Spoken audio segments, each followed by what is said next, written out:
Buenos Aires. There is one word that comes up again and again in every public appearance by João Fonseca: pressure.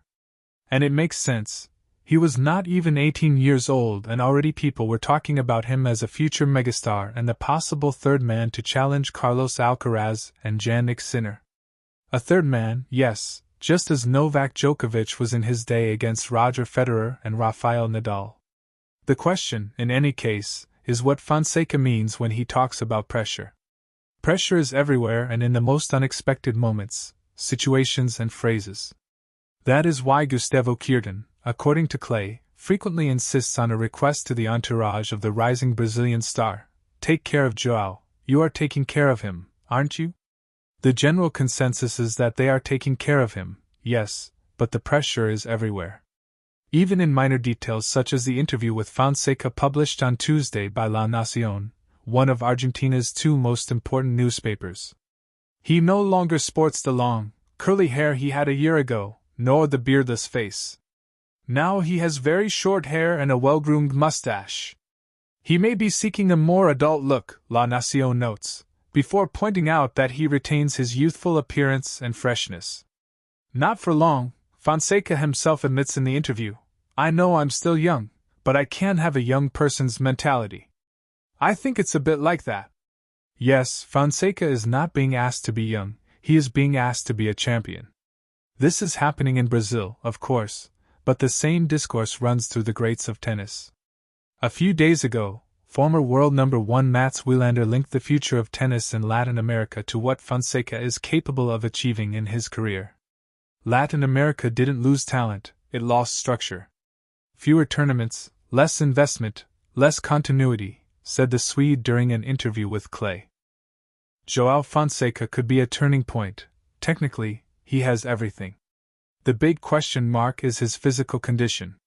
But for the region to truly make a comeback, one star is not enough, systems are needed.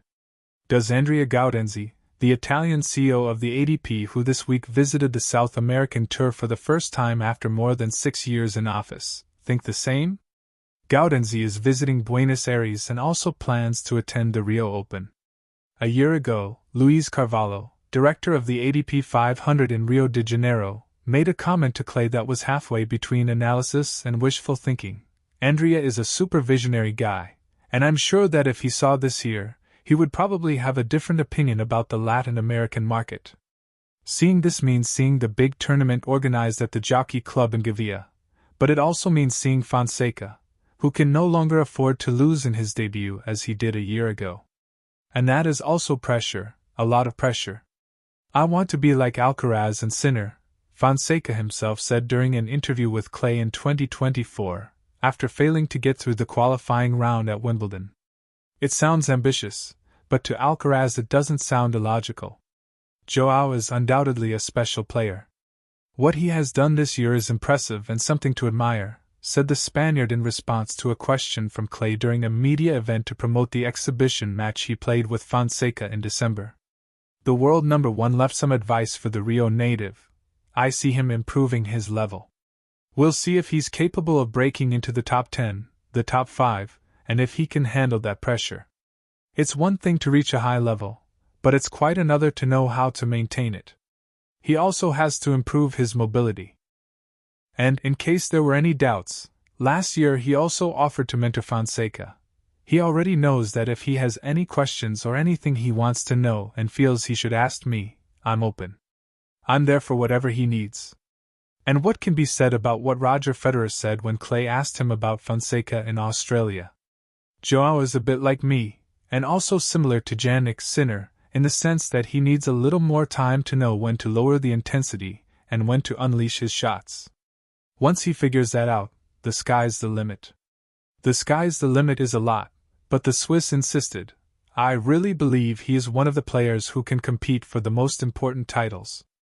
And he kept a striking card up his sleeve when asked a direct question: could he coach Fonseca in the future?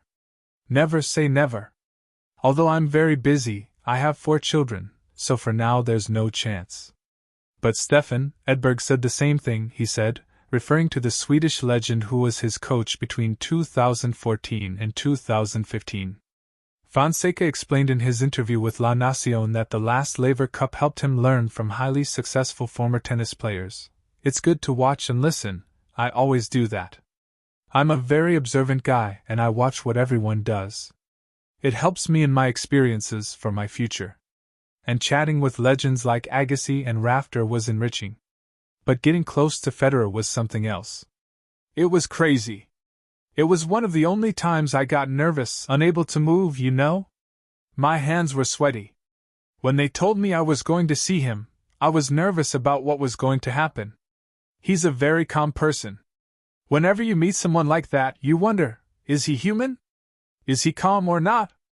And I spoke to him very calmly. He asked how the circuit was and other things. We talked for about 10 minutes and he was like an inspiration, an idol. It was a great moment. A moment, of course, of pressure.